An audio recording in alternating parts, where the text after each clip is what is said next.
너 지금 뭐라고 했어? 저는 박선자예요. 70을 갓 넘겼죠. 남편을 떠나보내고 10년이 넘도록 이 40평짜리 아파트에서 홀로 살고 있습니다. 이 집은 제 인생의 마지막 터전이자 전 재산의 전부입니다. 자식이라고는 아들 하나뿐이지만 연금이 꼬박꼬박 나오니 남에게 손 벌리지 않아도 되는 게 제 유일한 자부심이었죠. 그게 제 노년의 체면이자 마지막 자존심이었습니다. 혼자 살기엔 이 집이 너무 넓었어요. 40평, 방이 3개나 되니까요. 아침에 눈을 뜨면 가장 먼저 하는 일은 거실 유리창을 닦는 일입니다. 남편의 사진이 놓인 선반 위 먼지를 털고 베란다의 화분에 물을 줍니다. 그렇게 집안을 한 바퀴 돌고 나면 오전이 다 가버리죠. 적적하지 않다면 거짓말이에요. 그래도 방 하나는 아들 내외가 살던 그대로 두었습니다. 가끔 손주 민수가 놀러와 어지럽히는 걸 보는 게 제 낙이었죠. 민수는 제 눈에 넣어도 아프지 않을 손주였습니다. 그 애가 웃는 걸 보면 이 넓은 집의 적막도 먼저 떠난 남편에 대한 그리움도 잠시 잊을 수 있었어요. 저는 그저 이 평화가 오래가길 바랐습니다. 그 평화가 깨진 건 비가 억수같이 쏟아지던 여름밤이었습니다. 밤 10시가 훌쩍 넘었는데 현관 초인종이 요란하게 울렸죠. 이 시간에 찾아올 사람은 없었어요. 심장이 덜컥 내려앉았습니다. 누구세요? 인터폰 너머로 대답이 없었습니다. 대신 문이 부서져라 두드려지는 소리가 났죠. 쿵, 쿵, 쿵. 어머니, 저예요, 진우예요. 아들의 목소리였습니다. 이 시간에 웬일이냐? 문 좀 열어주세요. 어머니, 제발이요. 그건 평소의 목소리가 아니었어요. 거의 비명에 가까웠습니다. 저는 급히 현관으로 달려가 문을 열었죠. 문 밖에는 차마 눈 뜨고 보기 힘든 몰골의 세 식구가 서 있었습니다. 아들 진우, 며느리, 그리고 얇은 담요에 쌓여 덜덜 떨고 있는 민수. 세 사람 모두 비에 흠뻑 젖어 물이 뚝뚝 떨어지고 있었어요. 이게 다 무슨 일이냐? 제 말에 아들은 고개도 들지 못한 채 비틀거리며 들어섰습니다.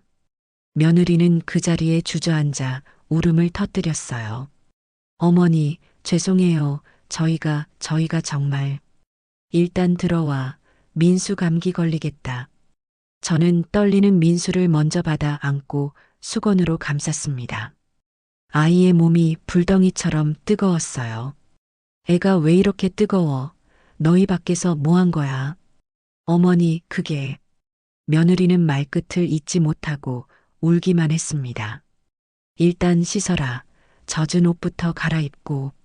저는 제 옷과 남편이 입던 낡은 옷을 꺼내 주었어요.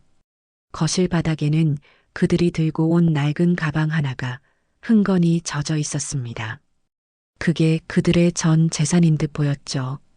아들 진우는 멍하니 바닥만 내려다보고 있었어요. 젖은 머리에서 물이 뚝뚝 떨어졌죠. 어머니, 망했습니다. 뭐가? 다 망했어요. 집도 가게도 싹 다. 아들의 사업이 힘들다는 건 어렴풋이 알고 있었지만 이 정도일 줄은 몰랐습니다. 그래서 빚쟁이들이 쫓아와. 네, 보증금도 못 건지고 당장 갈 곳이 없어서요. 아들은 차마 제 얼굴을 보지 못했습니다. 며느리는 고개를 숙인 채 아이의 몸만 닦아주고 있었죠. 어머니, 민수만이라도 제발 저희가 갈 곳이 없어요. 며느리가 무릎을 꿇었습니다. 하나뿐인 핏줄인데 어찌 내칠 수 있겠어요. 일어나, 바닥 차가워.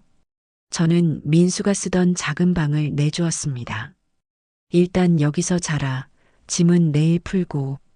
그날부터 이 집에서의 불편한 동거가 시작됐죠. 아들 내외가 들어온 지 보름이 지났습니다.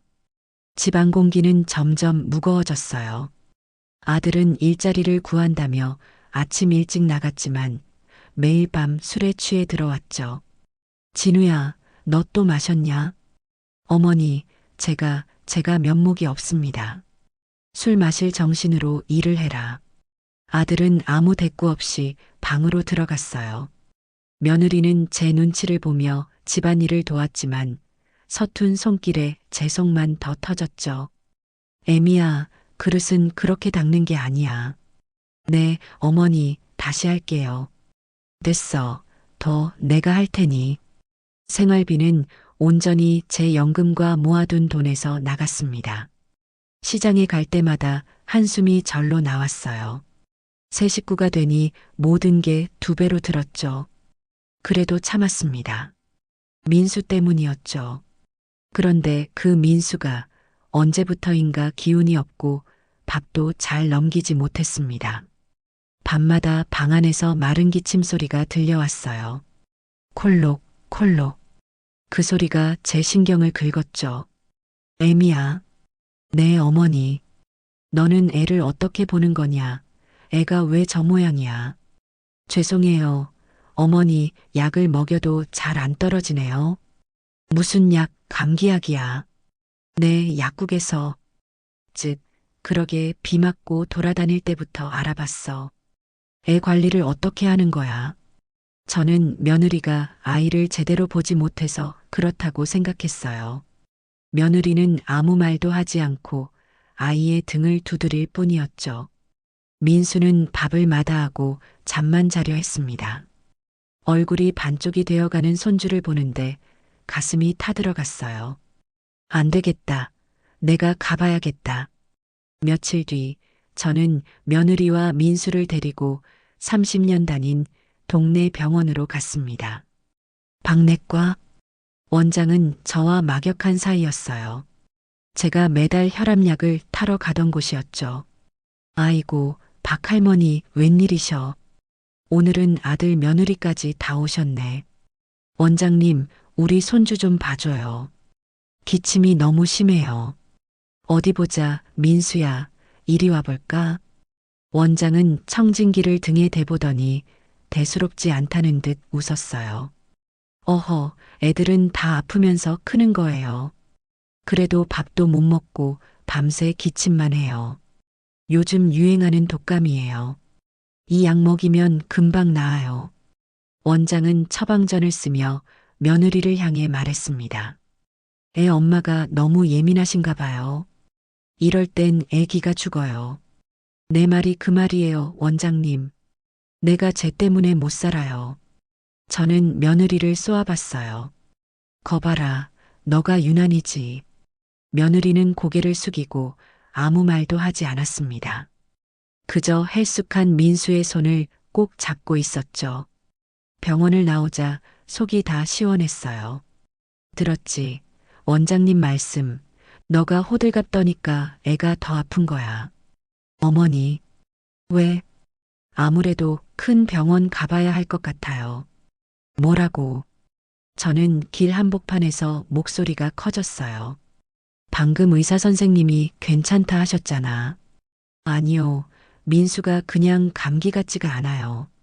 너가 의사보다 잘 알아. 입술 좀 보세요. 파랗잖아요. 이게 어떻게 감기예요? 시끄러워. 돈도 없는 것들이 큰 병원은 무슨 큰 병원이야. 너가 돈 낼 거야? 저는 홧김에 그렇게 말했어요. 그깟 감기 가지고 유난 떤다고 생각했죠. 며느리는 아무 말도 안 하고 고개를 숙였어요. 그날 저는 원장의 말을 철석같이 믿었습니다. 하지만 그날 밤에도 민수는 잠을 이루지 못했어요. 약을 먹고 토했죠. 우에. 민수야, 괜찮아. 엄마 여기 있어. 며느리는 밤새 아이를 안고 방 안을 돌았어요.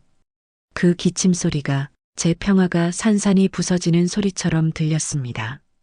그날이 제 불행의 시작이었죠. 저는 그날 박내과 원장의 말을 굳게 믿었습니다. 그는 권위 있는 의사였고 저는 그 말을 신앙처럼 받아들였죠. 30년을 한자리에서 환자를 봐온 사람입니다.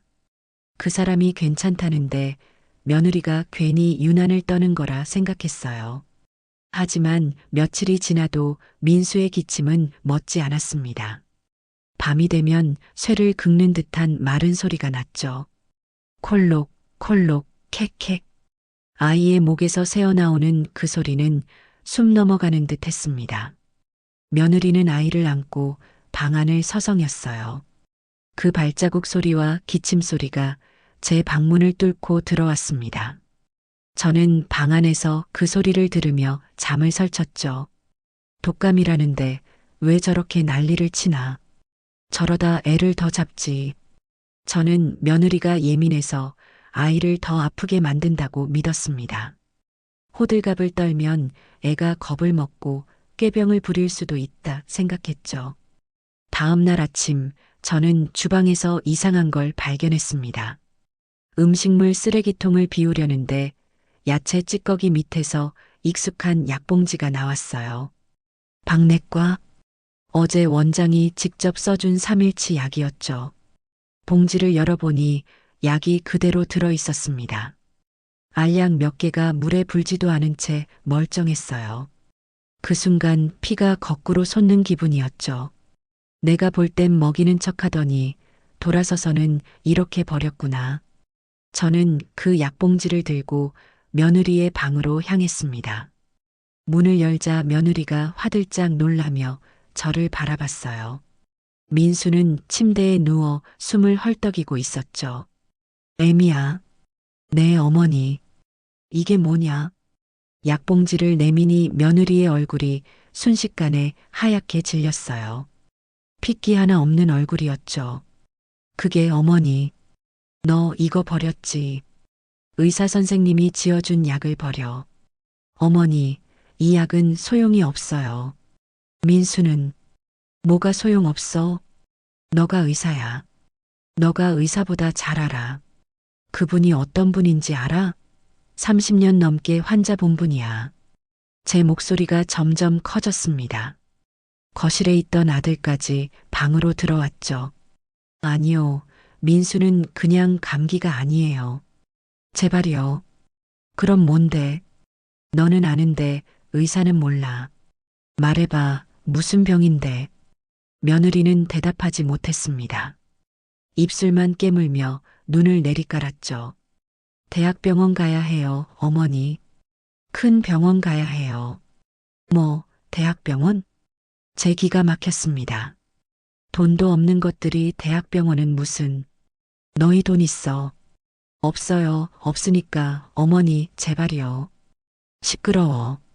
너는 애 아픈 걸 핑계로 돈 뜯어낼 궁리만 하는구나. 처음부터 이럴 생각이었지. 그런 거 아니에요. 제발 제 말 좀 믿어주세요. 믿어? 내가 어떻게 믿어? 의사 말 무시하고 약 버리는 며느리를 어떻게 믿냐고. 저는 약봉지를 며느리 얼굴 앞에 던졌습니다. 당장 이 약 다시 먹여. 안 먹이면 너희 둘 다 이 집에서 쫓아낼 줄 알아. 며느리는 바닥에 떨어진 약을 주워들고 울었어요. 그 눈물이 거지처럼 보였죠. 너무나 뻔한 수작이었습니다. 애를 일부러 방치하고 약이 안 듣는다고 우기고 큰 병원 가자며 돈을 뜯어내는구나. 저는 돌아섰습니다. 아들이 저를 따라 나왔어요. 어머니, 참으세요. 너는 저게 지금 참게 생겼어. 쟤도 민수 걱정돼서 그래요. 걱정? 걱정하는 애미가 약을 버려? 너는 네 마누라 제대로 못 가르쳐. 아들은 한숨만 쉬며 고개를 숙였죠. 그날부터 며느리는 제게 완전히 등을 돌렸습니다. 말 한마디 섞지 않았죠. 제가 거실에 있으면 방에서 나오지도 않았습니다. 그 대신 이상한 외출이 시작됐어요. 아침마다 민수를 둘러엎고 집을 나섰죠. 아이는 두꺼운 외투를 입었지만 며느리는 얇은 겉옷 하나만 걸쳤어요. 어디 가냐? 병원 가요. 그게 전부였습니다. 어느 병원이냐 물어도 대답하지 않았죠. 해가 져서야 들어왔고 얼굴은 늘 녹초였어요. 민수는 더 파리해졌고요. 어디 갔다 이제 와. 대학병원 다녀왔어요. 대학병원? 거기 가서 뭘 했는데? 검사하고 왔어요. 무슨 검사? 애 잡을 일 있어. 날마다 어딜 싸돌아다녀. 돈은 어디서 나서? 며느리는 대꾸하지 않고 방으로 들어갔습니다. 문이 쾅 닫히는 소리가 제 심장을 때렸죠. 시어미를 무시해도 유분수지. 그런데 이상했습니다. 그렇게 큰 병원을 다닌다는데 아이 상태는 조금도 나아지지 않았어요. 오히려 더 말라갔죠. 밥도 제대로 못 먹고 죽도 몇 숟갈 뜨다 말았어요. 볼은 움푹 패이고 눈만 퀭했습니다. 저는 며느리가 병원은 핑계로 밖에서 딴짓을 한다고 생각했어요. 애를 팔아 동정심을 사고 돈을 구걸하러 다니는 건 아닐까? 별의별 생각이 다 들었습니다. 아들 진우는 여전히 무능했어요. 그날 밤 술에 취해 들어온 아들을 붙잡고 따졌죠. 너는 마누라가 저러는데 뭐 하는 거야? 어머니, 쟤도 민수 때문에 속이 타서 그래요. 속이 타? 저게 속 타는 사람의 행동이야? 매일 밖으로 나도는 게 병원 간다잖아요. 그 말을 믿어? 네 마누라 말을 믿냐? 그럼 어떡해요, 제가. 네가 돈을 벌어와야지. 네가 가장이잖아. 죄송해요, 어머니. 아들은 아무 말도 못하고 고개를 숙였어요. 저는 점점 확신이 들었습니다. 저 두 사람 합심해서 나를 속이고 있구나. 아들은 방패막이고 며느리는 행동대장이었죠. 결국 목표는 제 돈이었습니다. 그러던 어느 날 며느리가 제 방문을 열고 들어왔어요. 며칠 만에 보는 얼굴이었죠. 그 사이 며느리도 반쪽이 되어 있었습니다. 어머니, 드릴 말씀이 있어요. 뭔데? 저 돈이. 돈? 제 눈이 가늘어졌습니다. 드디어 올 게 왔구나. 민수 검사비가 모자라서요. 얼마나? 500만 원이요. 뭐? 500만 원? 저는 자리에서 벌떡 일어났습니다. 너 지금 제정신이야? 500만 원이 네 집게 이름이야? 어머니, 제발이요. 이번 한 번만요. 며느리가 제 앞에 무릎을 꿇었습니다. 바닥에 이마를 박았어요. 이 검사 꼭 받아야 해요. 제발이요. 무슨 놈의 검사가 500만 원이나 해. 너 나 속이는 거지. 아니에요, 어머니. 영수증 다 보여드릴게요. 됐다. 종이야 얼마든지 만들지. 너 지난번에도 약 버렸잖아. 그건 정말 효과가 없어서요. 됐어. 입 닫아. 저는 며느리를 노려봤습니다. 그런데 그 뒤 문틈으로 민수의 얼굴이 보였어요. 파리하고 힘없는 얼굴이었죠. 금방이라도 쓰러질 듯 위태로웠어요. 제 손주였습니다. 며느리는 미웠지만 손주는 살려야 했죠. 그래, 애는 살리고 봐야지. 전현한테 주는 돈이 아니야. 민수 병원비야. 이번이 마지막이다. 이게 끝이다. 저는 며칠을 고민했습니다. 밤새 민수의 기침 소리를 들으며 갈등했어요. 결국 남편이 남긴 펀드를 깼습니다. 그건 제 유일한 비상금이었어요. 은행 창구에서 현금 다발을 받을 때 손이 떨렸습니다.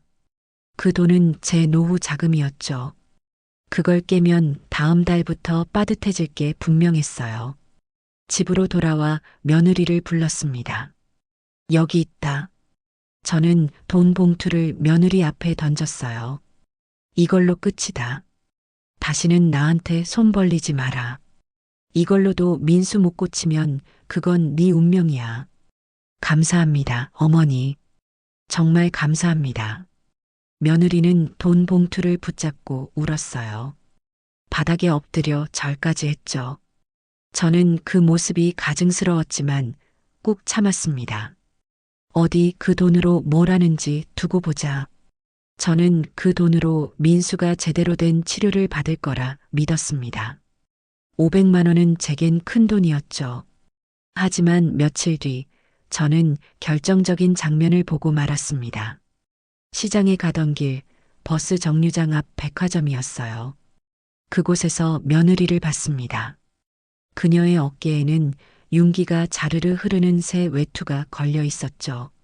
짙은 남색의 모피 코트였습니다. 제가 평생 한 번도 입어보지 못한 그런 옷이었어요. 며느리는 저를 보지 못하고 버스에 올라탔습니다. 저는 그 자리에서 얼어붙었죠. 손에 들고 있던 콩나물 봉지가 바닥에 떨어졌습니다. 저게 내 돈이구나. 내 검사비라며 500만 원을 뜯어가서 몸치장에 쓴 거였어요. 분노가 머리끝까지 차올랐습니다. 집에 돌아와 며느리를 기다렸지만 그날도 밤늦게 들어왔습니다. 물론 그 외투는 입고 있지 않았어요. 어디 갔다 와? 병원 다녀왔어요. 거짓말. 저는 당장 방을 뒤지고 싶었습니다. 그 비싼 외투를 어디에 숨겼는지 찾아내고 싶었어요. 하지만 참았습니다. 증거가 필요했으니까요. 그날 밤 저는 결심했습니다. 저것들을 이대로 두면 안 된다고. 내 돈을 뜯어 사치 부리는 저것들을 반드시 내쫓겠다고. 그날 이후 저는 며느리와 단 한마디도 섞지 않았습니다. 이제는 눈을 마주치는 일조차 견딜 수 없었습니다. 제 눈에 며느리는 더 이상 사람이 아니었습니다. 아픈 손주를 방패 삼아 시어미의 돈을 빼내고 그 돈으로 사치를 부리는 악귀처럼 보였습니다.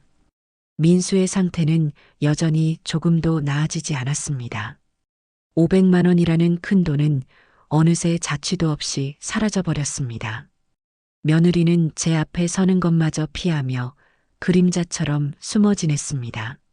제가 거실에 앉아 있으면 그녀는 물 한 모금 마시러 나오는 일도 없었습니다. 저는 둘을 불러 거실 가운데에 앉혔습니다. 아들 진우도 함께 앉아 저를 바라봤습니다. 애미야, 내 어머니, 돈은, 네, 500만 원 다 썼냐? 네, 검사비로. 그래, 무슨 검사? 이것저것 피검사도 하고 조직 검사도. 그런데 애는 왜 아직도 저 모양이야? 며느리는 대답하지 못하고 굳은 입술만 세게 깨물었습니다. 아들은 안절부절 못하며 제 눈치를 보다가 시선을 피했습니다. 너 그 돈으로 뭐 했어? 똑바로 말해. 검사했다니까요. 거짓말. 내가 다 봤어. 너 백화점에서 새 외투 입은 거. 제 말에 며느리의 눈이 크게 흔들리며 동그래졌습니다. 아들도 놀라움이 가득한 얼굴로 며느리를 향해 고개를 돌렸습니다. 여보, 당신. 어머니, 그게 아니라. 뭐가 아니야.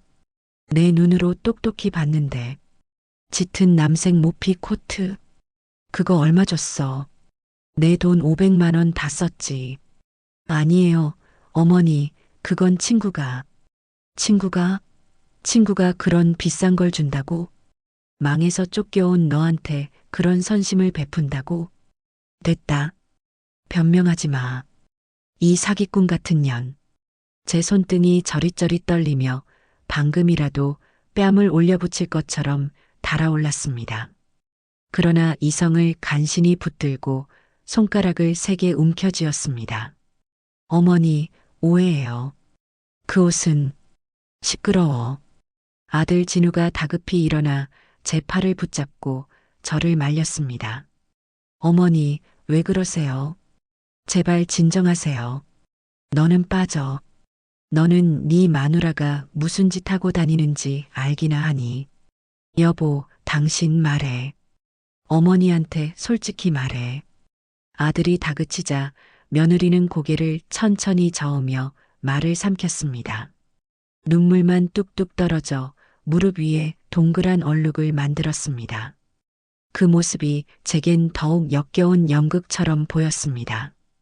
두 사람이 짜고 저를 속이다가 들킨 공범의 몰골로밖에 보이지 않았습니다. 아들놈도 결국 한패였다는 확신이 마음 깊은 곳에서 딱 소리를 내며 굳었습니다. 두고 봐라. 내가 너희들 이 집에서 그냥 두나. 저는 그대로 제 방으로 들어가 문고리를 비틀어 잠갔습니다.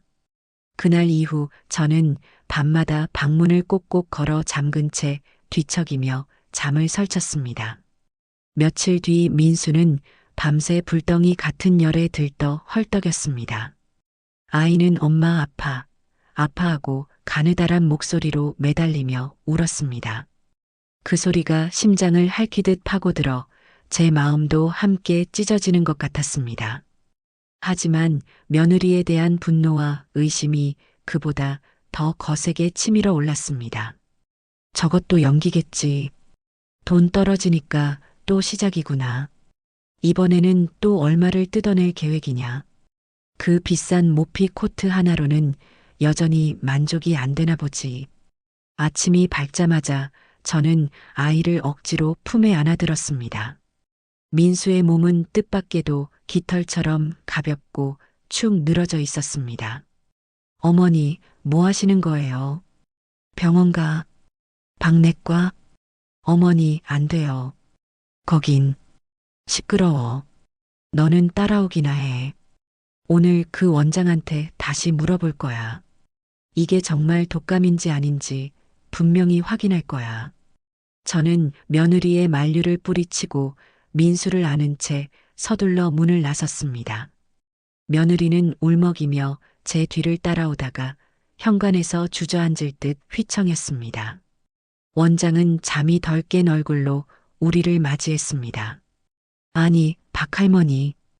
이 아침부터 웬일이야. 애가 또 왜 이래. 원장님, 애가 밤새 불덩이였어요. 이게 어떻게 그냥 감기예요. 원장은 기계적으로 단정한 손놀림으로 청진기를 등에 대고 숨소리를 살폈습니다. 그는 혓바닥을 내밀게 하고 귀속을 들여다보고 체온계를 확인했습니다. 잠시 침묵이 흐른 뒤 원장은 혀를 차며 고개를 좌우로 천천히 저었습니다. 어허, 이 할머니. 고집이 왜 이렇게 세? 네, 그냥 독감이라니까. 조금 심하게 온 거야. 애가 허약해서 그래. 정말이에요. 그럼 내가 30년 의사 생활에 이걸 모르겠어. 걱정 말고 이 주사 한 대 맞히고 가. 원장은 민수의 팔에 해열 주사를 조심스럽게 눌러 넣었습니다. 그리고 며느리를 힐끗 바라보며 못마땅한 표정을 지었습니다. 애 엄마가 너무 예민해서 애를 잡는다니까. 인터넷에서 괜한 거나 찾아보고 겁먹고 그러면 더디 낫는 거야. 가서 푹 쉬게 하고 물 자주 먹이고 열만 내리면 돼. 그 말을 듣는 순간 제 어깨에서 힘이 빠지며 한숨이 길게 새어나왔습니다. 그래, 내 생각이 맞았어. 결국 전현이 애를 더 아프게 만든 거야. 집으로 돌아오는 길에 저는 며느리를 향해 쏘아붙였습니다. 맞지. 원장님이 뭐랬어. 내가 유난 떵거랬지. 어머니. 왜? 아니에요. 민수는 아직도 정신 못 차렸어. 너는 의사 말도 못 믿어. 그 의사가 틀렸어요. 뭐라고? 저는 길 한복판에서 멈춰서며 며느리와 정면으로 마주섰습니다. 너 지금 뭐라 그랬어? 너가 뭔데 의사가 틀렸대. 민수는 그런 병이 아니에요. 그럼 무슨 병인데? 말해봐. 무슨 병인데? 무슨 병이길래 500만 원이 들고 모피 코트를 사입어. 어머니, 그건. 됐어. 말하지 마. 이제 아주 질려버렸어.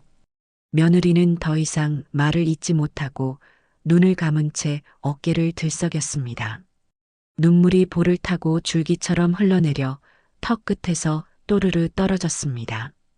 저는 그 눈물마저 얄밉고 속 보이는 장난으로 보였습니다. 집에 도착하자마자 저는 방문을 세게 닫고 빗장을 내렸습니다. 그날 밤 문이 스르르 열리더니 며느리가 조심스레 방 안으로 들어왔습니다. 제가 문을 잠그지 않았던 모양이었습니다. 그녀는 천천히 다가와 제 앞에 무릎을 꿇고 손을 가지런히 모았습니다. 그림자처럼 고개를 숙인 채 한동안 숨만 골랐습니다. 어머니, 왜? 또 돈 달라고. 아니요. 그럼 뭔데? 어머니, 제발. 이 집을 팔아주세요. 뭐? 저는 귓속이 울리며 머리가 하얗게 질려버렸습니다. 심장이 쿵 내려앉는 소리가 내 몸 안에서 진짜로 들리는 듯 했습니다. 너 지금 뭐라고 했냐? 이 집 팔아서 민수병 고쳐야 해요. 피가 거꾸로 솟아 머리끝까지 치밀어 오르는 느낌이었습니다. 이 미친년이 드디어 본색을 드러내는구나. 어머니, 제발이요. 너 이거 노리고 이 집에 들어온 거지. 처음부터. 아니에요. 정말이에요. 민수 살려야 해요. 민수 핑계 대지 마. 아픈 애 방패 삼아서 내 집 뺏으려고 그러는 거지. 어머니, 당장 나가. 내 집에서 당장 나가. 저는 며느리의 머리채를 움켜잡고 그대로 문 쪽으로 끌고 나가려 했습니다. 바로 그때 아들 진우가 허둥지둥 달려와 제 팔을 붙들고 저를 말렸습니다. 어머니, 왜 이러세요? 진정하세요. 진정해. 네 마누라가 지금 뭐라고 했는지 알아. 이 집을 팔재, 이 집을. 내 유일한 집을 팔자고 입을 열었어. 아들이 며느리에게 시선을 돌리며 떨리는 목소리로 물었습니다. 여보, 당신 미쳤어. 어쩔 수 없잖아. 시간이 없잖아. 며느리는 울분으로 뒤섞인 목소리로 남편을 몰아붙였습니다. 시간이 없다니, 그게 무슨 소리야. 어머니, 제발 저희 말 좀. 들을 거 없어. 너희 둘 다 사기꾼이야. 당장 내 집에서 나가. 저는 두 사람을 안방으로 밀어넣고 문을 쾅 닫아버렸습니다. 문 안쪽에서는 곧바로 격한 말다툼이 시작되어 벽을 타고 거실로 번졌습니다. 내가 말했잖아, 안 된다고. 그럼 어떡해. 이대로 민수 죽는 거 봐. 죽다니, 누가 죽어. 당신은 몰라, 아무것도 몰라. 저는 거실에 주저앉아 두 손으로 무릎을 부여잡았습니다. 다리가 떨리고 손끝이 얼음장처럼 차가워졌습니다. 죽어. 쟤들이 지금 나를 두고 하는 소리야. 내가 집안 내놓으면 나를 어떻게 하겠다는 거야. 등줄기를 타고 공포가 서늘하게 흘러내렸습니다. 저것들이 내 집을 빼앗기 위해서라면 아픈 아이까지 연기시키고 거짓 눈물로 협박하겠구나. 이제는 정말로 나를 궁지로 몰아 문 밖으로 밀어낼 작정이겠구나. 그날 밤 저는 한숨도 잠을 이루지 못했습니다. 내 집에서 내가 쫓겨날지도 모른다는 두려움이 턱 밑까지 차올라 목을 조였습니다. 새벽 공기는 축축했고 벽지는 차갑게 식어 있었고 시계 초침 소리만 또각또각 귓속을 쳤습니다. 그날 이후로 집안은 지옥 같았어요. 저는 며느리와 아들을 투명인간 취급했죠. 아예 없는 사람처럼 행동했어요. 밥도 따로 차려 먹었어요. 혹시라도 저들이 제 밥에 무슨 짓을 할까 무서웠죠. 아들 내외는 제 눈치를 보며 방에서 거의 나오지 않았죠. 그 사이 민수의 상태는 눈에 띄게 나빠졌어요. 아이는 이제 기침할 힘도 없는지 끙끙 앓는 소리만 냈죠. 밥을 아예 입에 대지도 못했어요. 며느리가 억지로 물을 떠먹여도 아이는 다 뱉어냈죠. 며칠을 굶은 아이는 뼈만 앙상하게 남았어요. 눈은 푹 꺼지고 입술은 바싹 말라 갈라져 있었죠. 저는 그 모습을 보며 마음이 약해졌어요. 그래, 애는 무슨 죄가 있겠어. 다 저 악독한 어미를 만난 죄지. 저러다 애가 정말 죽겠네. 연기를 한다고 해도 굶어서 죽겠다. 며칠을 굶은 아이가 눈에 밟혔어요. 며느리가 잠깐 밖에 나갔다 오겠다며 집을 비운 틈을 탔어요. 민수의 방에 들어갔죠. 아이가 희미하게 눈을 떴어요. 민수야. 아이가 저를 알아보는 듯 했죠. 제가 방문을 열고 물었어요. 민수, 뭐 먹고 싶은 거 없어? 아이는 힘없이 눈을 뜨고 저를 쳐다봤죠. 눈에 초점이 없었어요. 민수야, 할머니가 죽 끓여줄까? 민수가 아주 작게 고개를 끄덕였어요. 전복죽, 할머니 전복죽. 아이의 갈라진 목소리에 저는 울컥했죠. 이 아이가 가장 좋아하던 게 제가 끓여준 전복죽이었어요. 그래, 기다려. 할머니가 금방 끓여줄게. 저는 그 길로 시장에 달려갔어요. 가장 크고 싱싱한 전복을 사왔죠. 쌀을 불리고 전복 내장을 볶고 정성껏 죽을 쑤었어요. 이거라도 먹고 기운 차려라. 며느리는 미웠지만 손주는 살려야 한다는 생각뿐이었죠. 죽이 다 완성되었어요. 고소한 냄새가 집안에 진동했죠.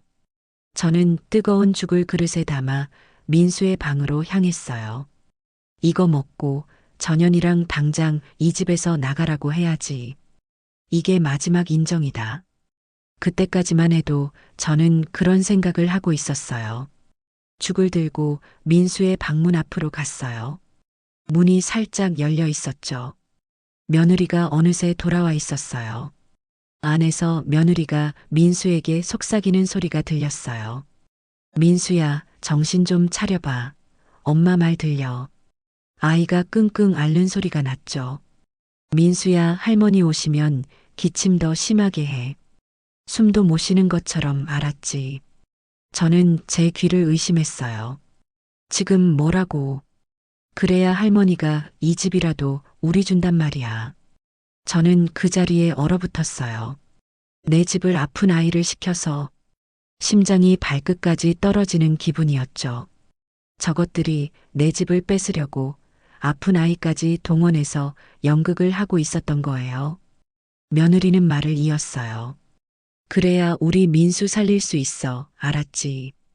그 말은 제 귀에 들리지도 않았어요.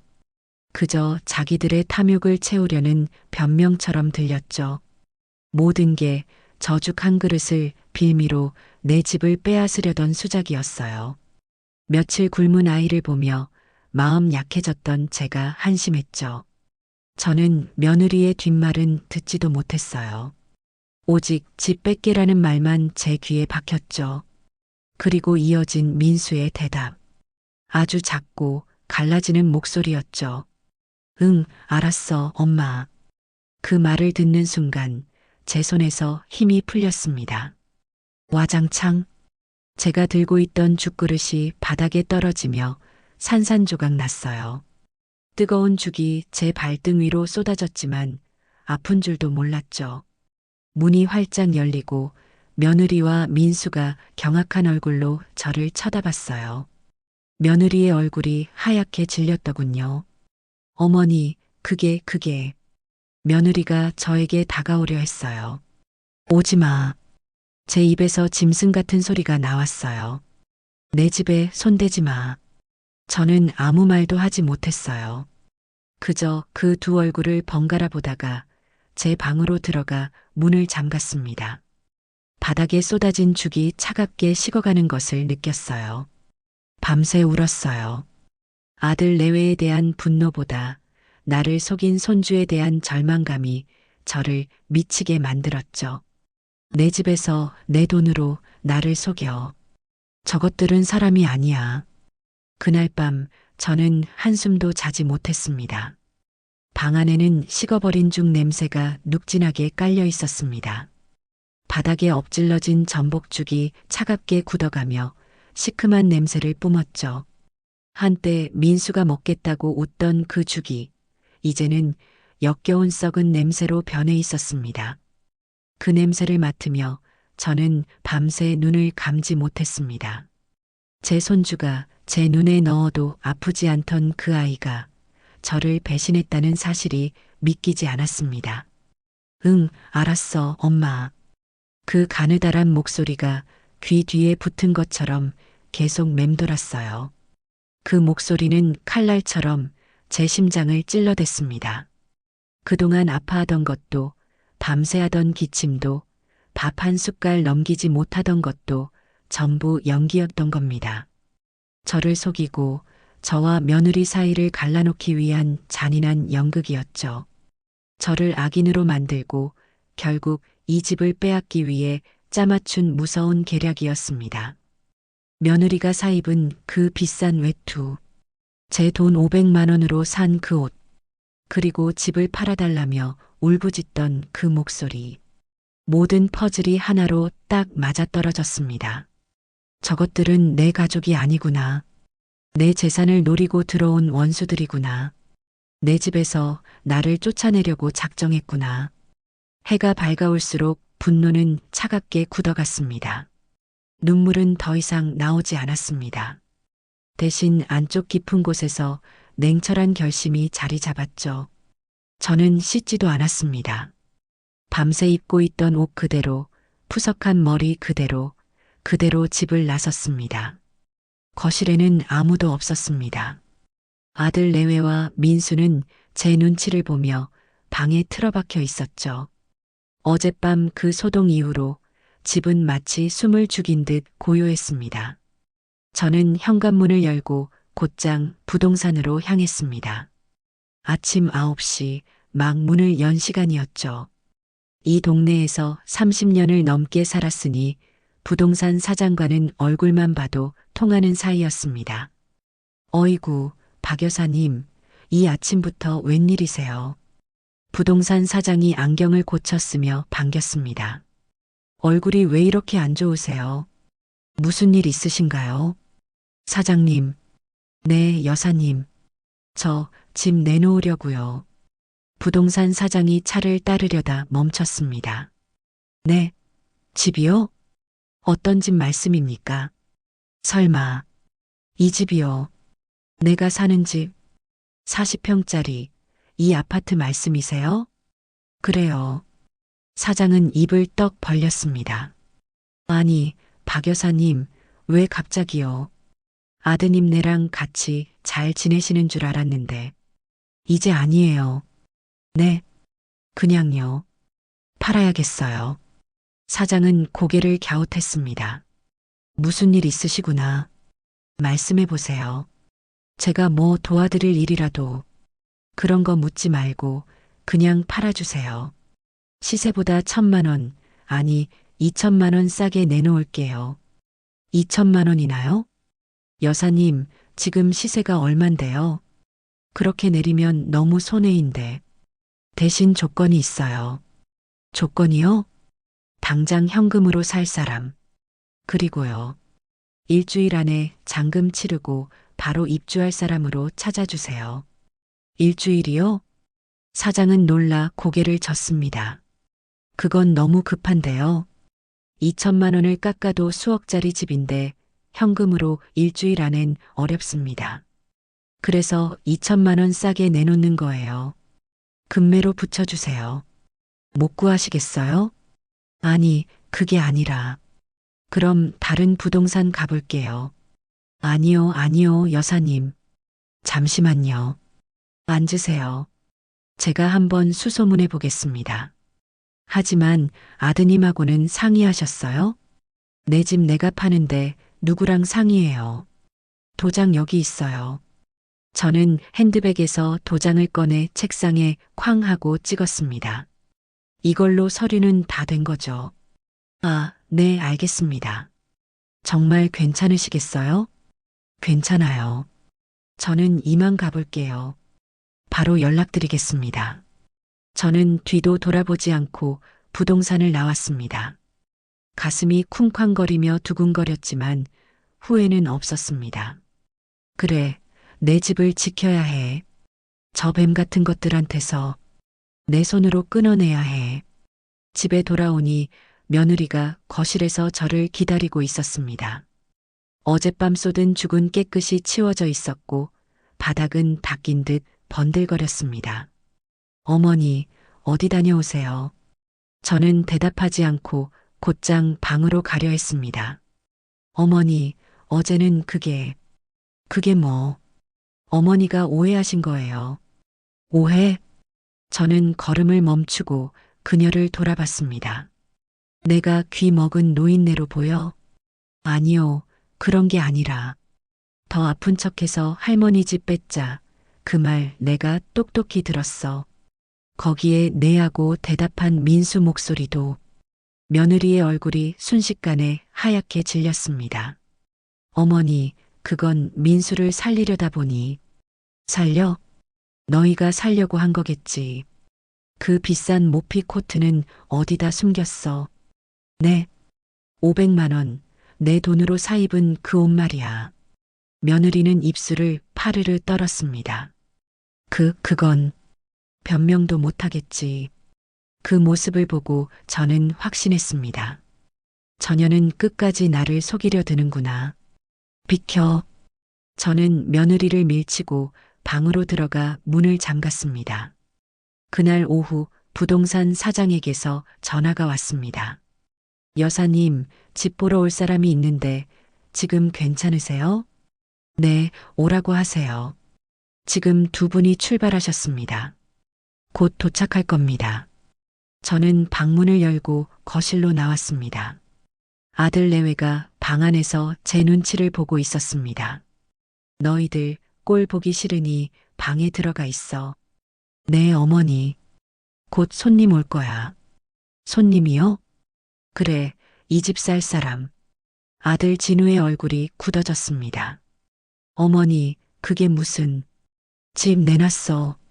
오늘. 어머니. 왜? 정말 파시려고요? 그럼 가짜로 내놨겠냐? 어머니, 안 돼요. 저희 그럼 어디로 가요? 아들이 제 바짓가랑이라도 붙잡을 듯 몸을 숙였습니다. 그건 너희가 알아서 해. 나는 너희 같은 사기꾼들이랑 한 지붕 밑에서 못 살아. 어머니, 제발 제가 잘못했어요. 뭐가? 민수 엄마가 돈 때문에. 너도 한패잖아.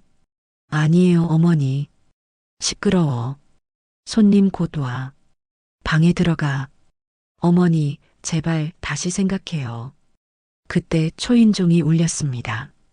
부동산 사장이 집을 보러 온 부부와 함께 들어왔습니다. 아이고, 집 좋네요. 햇빛도 잘 들고요. 이쪽은 안방입니다. 부동산 사장이 집을 소개하는 동안 며느리가 방에서 뛰쳐나왔습니다. 민수를 업은 채였습니다. 안 돼요. 네. 이 집 못 팔아요. 저희 여기서 살 거예요. 며느리가 집 보러 온 사람들 앞에서 악을 썼습니다. 그 부부의 얼굴이 당황으로 굳어졌죠. 사장님, 이게 어떻게 된 거예요? 아, 그게 이분들은. 저기요. 제가 앞으로 나섰습니다. 신경 쓰지 마세요. 세입자인데 곧 나갈 사람들이에요. 방 빼라니까 저러는 겁니다. 어머니, 며느리가 저를 원망스럽게 바라봤습니다. 방 보시죠. 저는 아무렇지 않게 안방 문을 열었습니다. 여기는 붙박이장도 다 있고 깨끗합니다. 부부는 며느리의 눈치를 보며 건성으로 집을 둘러봤습니다. 저희는 나중에 다시. 아니요, 지금 결정하세요. 네. 이 가격에 이 집 못 구해요. 아시잖아요. 부동산 사장이 제 눈치를 보며 덧붙였습니다. 맞아요. 이런 급매물 없어요. 부부는 망설이다가 결국 돌아섰습니다. 사장님, 저것들 때문에. 여사님, 저렇게 버티면 집 팔기 어렵습니다. 세입자 문제 때문에요. 걱정 마세요. 제가 알아서 할 테니 다음 사람 빨리 붙여주세요. 네, 알겠습니다. 부동산 사장이 돌아가자마자 며느리가 제 앞에 무릎을 꿇었습니다. 어머니, 잘못했어요. 제가 다 잘못했어요. 그러니까 제발 집만은 팔지 마세요. 민수 불쌍하지도 않으세요. 불쌍해. 그래서 500만 원 줬더니 그걸로 모피 코트나 사 입었잖아. 그건 정말 오해예요. 됐어. 너랑은 더 말할 필요 없어. 아들, 진우야. 네, 어머니. 너 전현이랑 같이 이 집에서 나갈 거냐? 아니면 너 혼자라도 남을 거냐? 어머니, 선택해.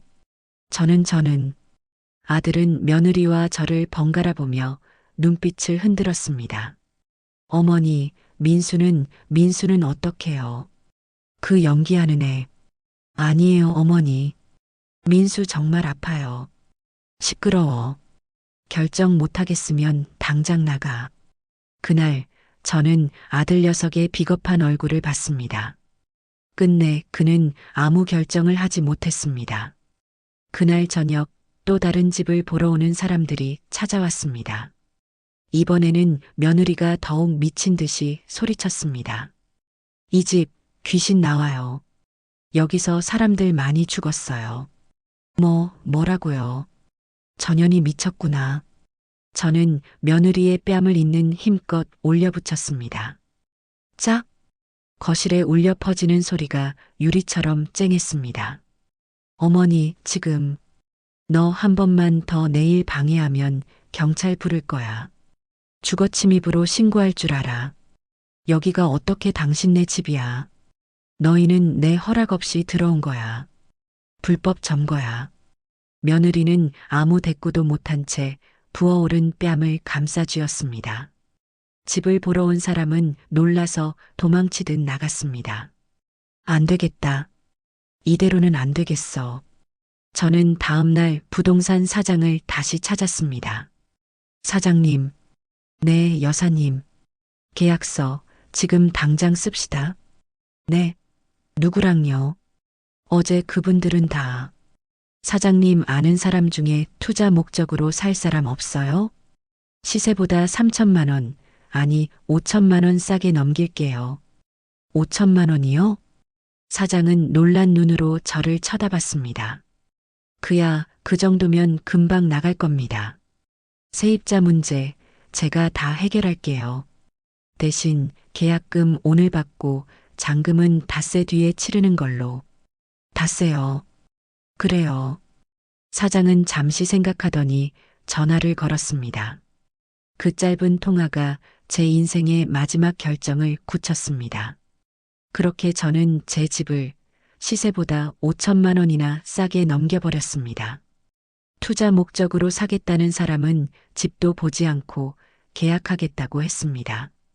그날 저녁 계약서 사본을 들고 집으로 돌아오는 길에 저는 묘하게 가벼운 바람을 맞으며 걸었습니다. 두려움과 해방감이 뒤섞인 낯선 감정이었죠. 집에 돌아오니 공기가 얼음장 같았습니다. 아들 내외는 제 눈치를 보며 방 안에서 웅크리고 있었죠. 숨조차 죽인 채 문틈으로만 제 기척을 엿보는 듯 했습니다. 저는 그 방문 앞에 섰습니다. 문을 두드렸습니다. 나와. 아들과 며느리가 겁에 질린 얼굴로 기어 나왔습니다. 두 사람 모두 눈가가 퉁퉁 부어 있었고 그 모습이 오히려 저를 더 차갑게 만들었습니다. 저는 계약서 사본을 거실 테이블 위에 내리쳤습니다. 이게 뭐예요, 어머니? 계약서다. 무슨 계약서요? 집 팔렸다. 며느리의 얼굴이 하얗게 질려갔습니다. 어머니, 어떻게 저희랑 상의도 없이. 내 집 내가 파는데 왜 너희랑 상의를 해? 어머니, 제발이요. 제발 다시 생각해 주세요. 닷새. 네. 닷새 준다. 닷새 안에 니들 짐 싸서 나가. 어머니, 저희 갈 곳이 없어요. 5천만 원이나 싸게요. 어머니, 제정신이세요?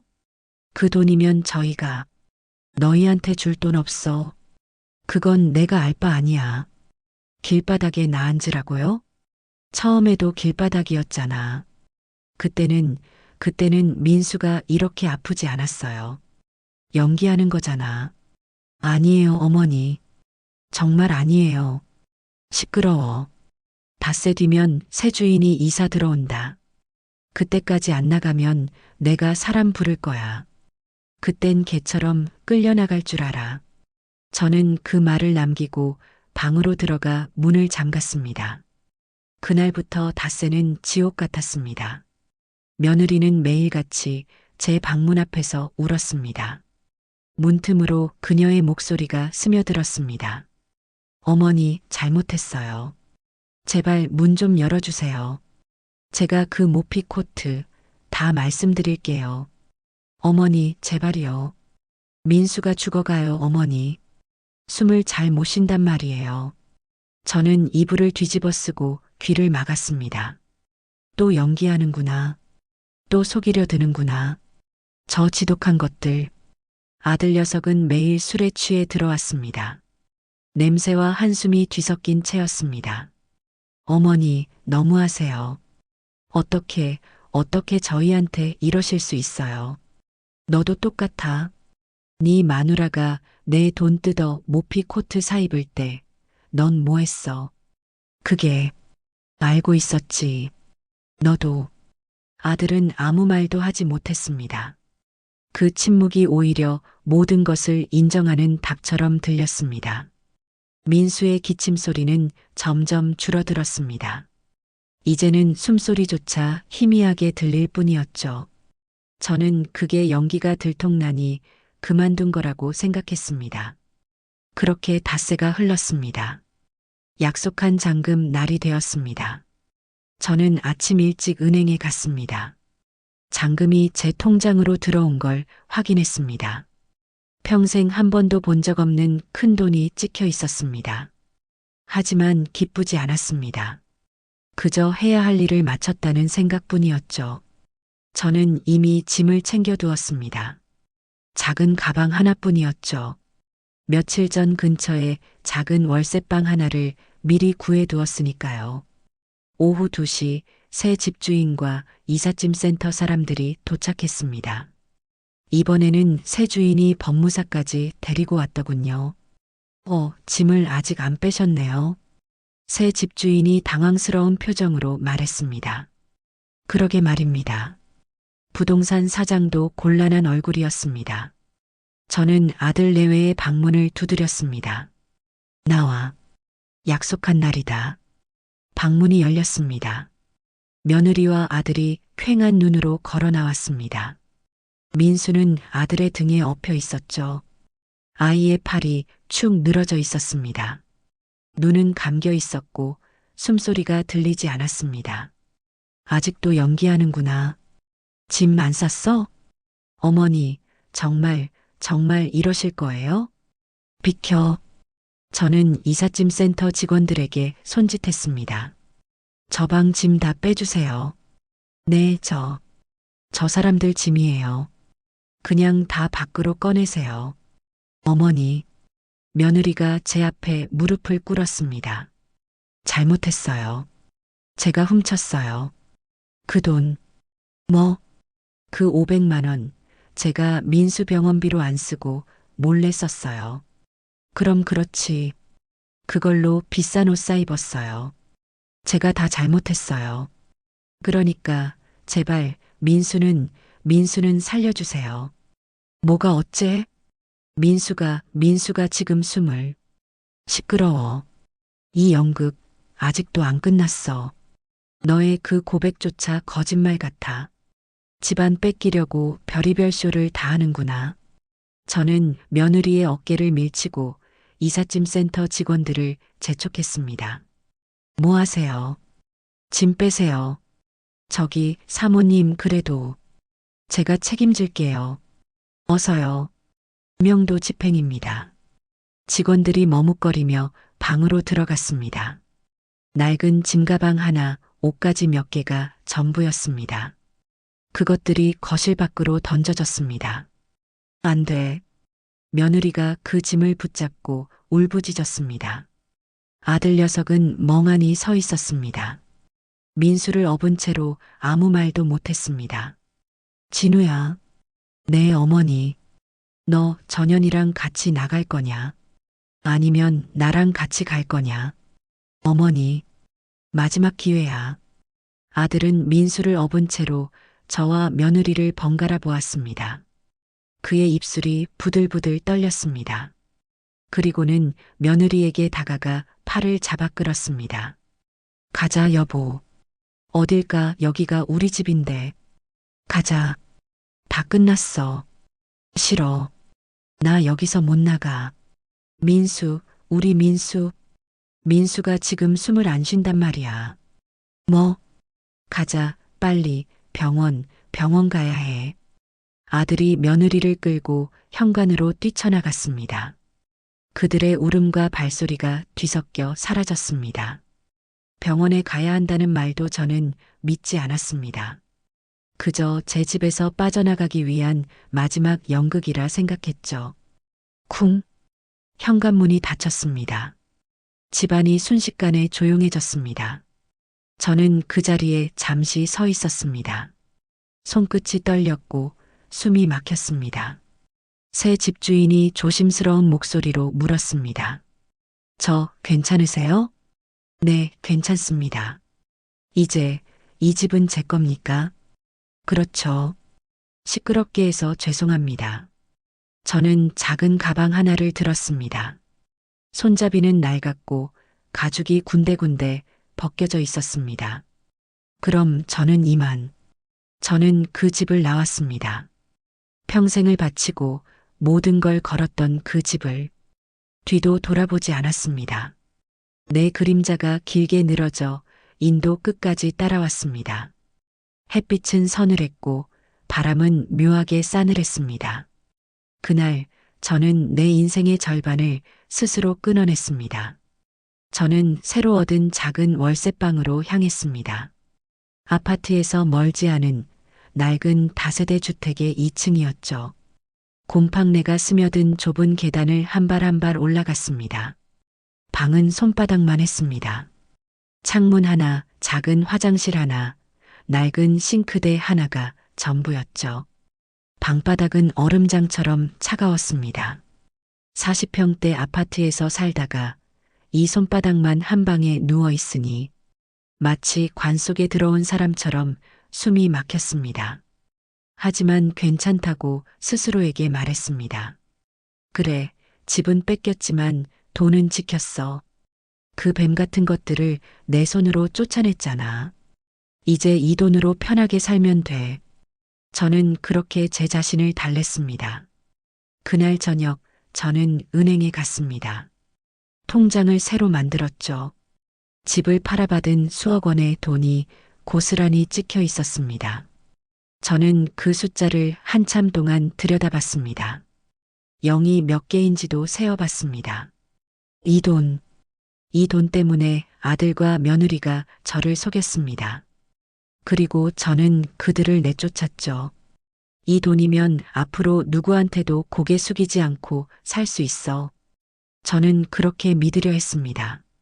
통장을 품에 안고 방으로 돌아왔습니다. 저녁을 먹어야 했죠. 작은 냉장고를 열었지만 안에는 아무것도 없었습니다. 물 한 병조차 없었죠. 저는 밖으로 나가 근처 식당으로 향했습니다. 따뜻한 국밥을 한 그릇 시켰습니다. 식당 안은 사람들로 가득했습니다. 가족끼리 웃으며 밥을 먹는 사람들, 친구들과 술잔을 부딪히며 떠드는 사람들, 그 속에서 저만 혼자였습니다. 국밥을 한 숟갈 떴습니다. 그런데 아무 맛이 나지 않았습니다. 모래를 씹는 것 같았죠. 내가 왜 이러지? 이제 속이 후련해야 하는데, 저것들의 기침 소리도 울음소리도 안 들어도 되는데, 저는 밥을 반도 먹지 못하고 자리에서 일어났습니다. 다시 방으로 돌아와 차가운 바닥에 누웠습니다. 너무 조용했습니다. 민수의 기침 소리도, 며느리의 울음소리도, 아들의 한숨소리도 아무것도 들리지 않았습니다. 그런데 그 조용함이 오히려 저를 더 불안하게 했습니다. 잘한 거야. 나는 내 재산을 지킨 거야. 밤새 잠이 오지 않았습니다. 다음 날 저는 일부러 돈을 쓰기로 했습니다. 돈이 실제로 내 것이라는 걸 확인하고 싶었습니다. 백화점으로 갔습니다. 가장 비싼 옷가게로 들어갔습니다. 뭘 찾으세요, 어머님? 옷 좀 보러. 며느리가 입었던 모피 코트가 생각났습니다. 하지만 차마 그건 살 수 없었습니다.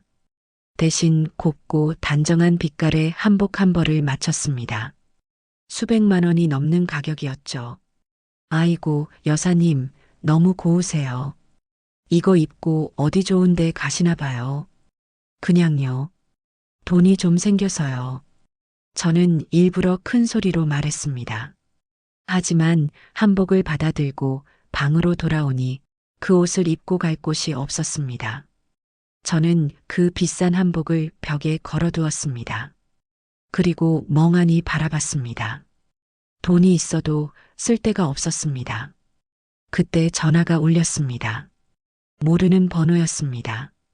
받지 않으려다 그냥 받았습니다. 여보세요. 어머니. 아들 녀석의 목소리였습니다.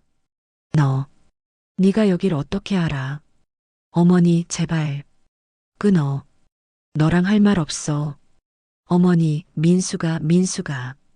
아들의 목소리가 울먹였습니다. 또 그 소리냐? 그 연기 아직도 안 끝났어. 연기 아니에요, 어머니. 민수가 지금. 뭐? 숨을 안 쉬어요. 뭐라고? 병원이에요. 의사가 마음의 준비를 하래요. 어머니, 제발 돈이. 돈? 약값이요, 제발. 너 이 순간에도 돈 타령이야. 이 사기꾼 놈. 어머니, 제발 약값이. 시끄러워. 민수가 죽든 말든 나랑 상관없어. 그 애는 날 속인 애야. 어머니, 다시는 전화하지 마. 너는 이제 내 아들 아니야. 저는 전화를 끊었습니다. 그리고 번호를 차단했습니다. 손이 부들부들 떨렸습니다. 끝까지 나를 속이려 드는구나. 죽어가는 손주 팔아서 돈을 뜯어내려는구나. 사람이 아니야. 숨을 안 쉰다는 그런 끔찍한 거짓말까지. 저는 자리에 털썩 주저앉았습니다. 눈물이 흘렀습니다. 그 눈물이 분한 건지 슬픈 건지 알 수 없었습니다. 그날 이후 제게는 아무 연락도 오지 않았습니다. 저는 그 작은 방에서 벽에 걸린 한복과 통장에 찍힌 숫자를 바라보며 하루를 버텼습니다. 밥맛이 없었고 잠도 오지 않았습니다. 몇 달이 흘렀습니다. 여름에 쫓겨난 그들은 이제 추운 겨울을 맞고 있겠죠. 저 역시 이 방에서 겨울을 맞았습니다. 보일러를 틀어도 방바닥은 식어 있었고 공기에는 싸늘한 냄새가 감돌았습니다. 얼마나 시간이 지났는지 모릅니다. 김장철이 되자 저는 오랜만에 시장으로 나갔습니다. 두꺼운 외투를 꺼내 입었습니다. 시장에는 사람들로 가득했습니다. 배추와 물을 나르는 손길들, 김칫소 냄새, 그리고 떠들썩한 웃음소리들. 저는 그 인파 속을 유령처럼 걸었습니다. 그때였습니다. 저와 크게 다퉜던 며느리의 친정어머니, 즉 사부인을 우연히 마주쳤습니다. 사부인. 저는 저도 모르게 인사를 했습니다. 사부인은 저를 보더니 그 자리에 멈춰 섰습니다. 몇 달 사이 그녀는 10살은 늙어 있었습니다. 머리는 하얗게 새었고 얼굴은 타들어간 듯 검게 그을려 있었습니다. 사부인, 그동안 당신. 사부인의 목소리가 갈라졌습니다. 당신이 여기를 어떻게 해? 저 시장 보러요. 사부인이 제 뺨을 올려붙였습니다. 짝? 시장 사람들이 일제히 우리를 쳐다봤습니다. 이 독한 년. 네. 당신 때문에 우리 민수가. 사부인은 길바닥에 주저앉아 울부짖었습니다. 그깟 돈이 뭐라고 애를 죽여. 이 독한 사람아. 네. 무슨 말씀을 하시는 거예요? 민수가 왜요? 민수가 왜? 당신, 내 딸이랑 손주를 그 비 오는 날 내쫓고도 잠이 와? 그건 걔들이. 가서 봐. 당신이 무슨 짓을 했는지. 뭘 봐요? 우리 딸 지금 정신 놓고 병원에 누워 있어. 그리고 우리 민수는. 사부인은 말을 잇지 못하고 가슴을 쳤습니다. 민수는 그 추운 날 병원도 못 가고. 사부인, 그만하세요.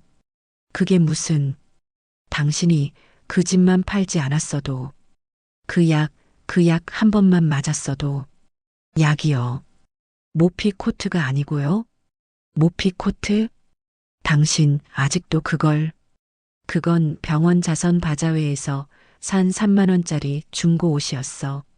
의사들한테 잘 보여서 약 좀 싸게 얻어보려고. 그걸 당신은. 네. 저는 그 자리에 얼어붙었습니다. 3만 원. 가서 봐.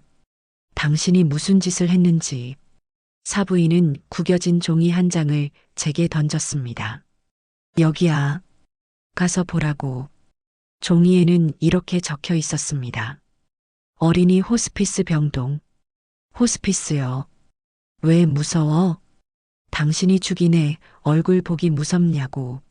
사부인은 저를 밀치고 인파 속으로 사라졌습니다.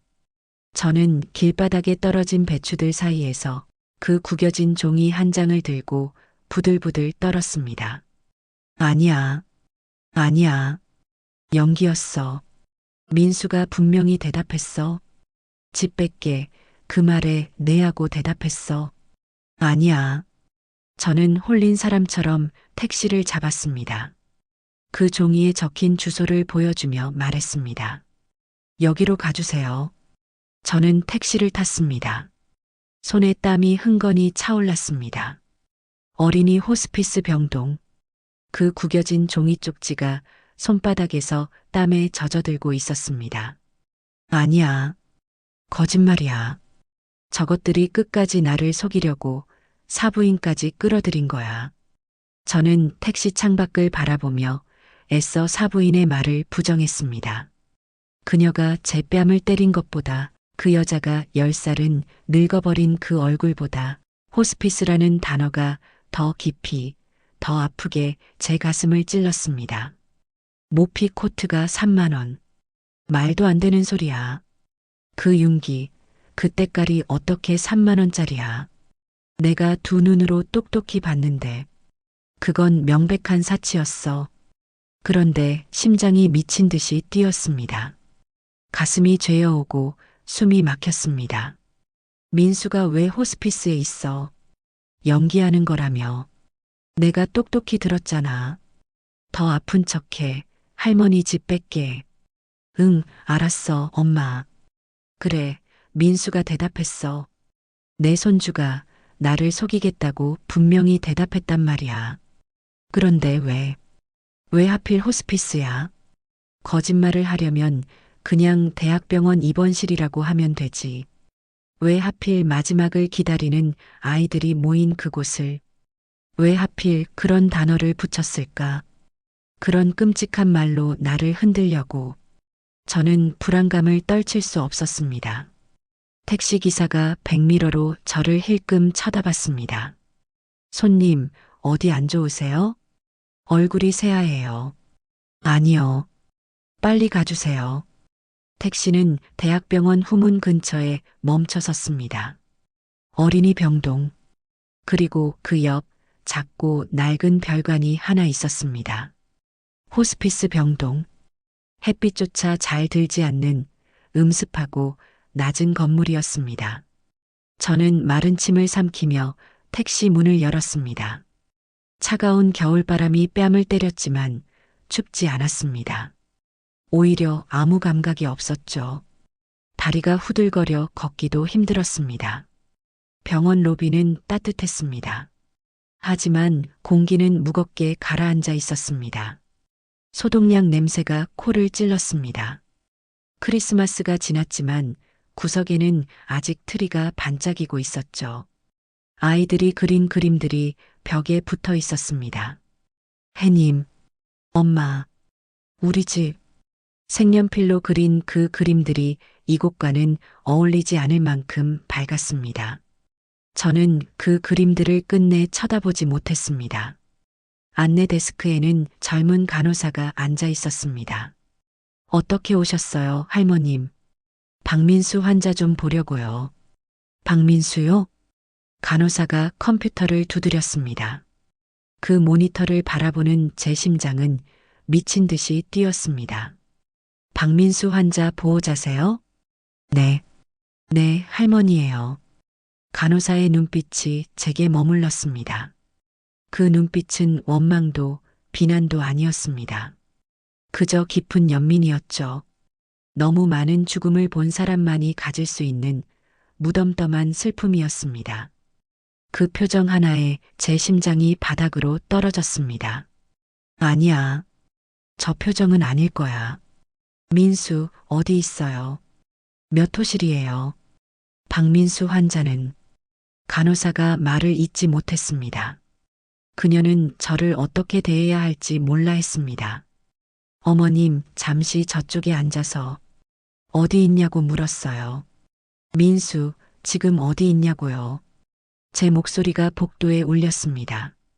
간호사가 놀라 저를 바라봤고 몇몇 보호자들이 제 쪽을 돌아봤습니다. 할머님, 진정하세요. 민수 환자는 지난주에 퇴원했습니다. 퇴원?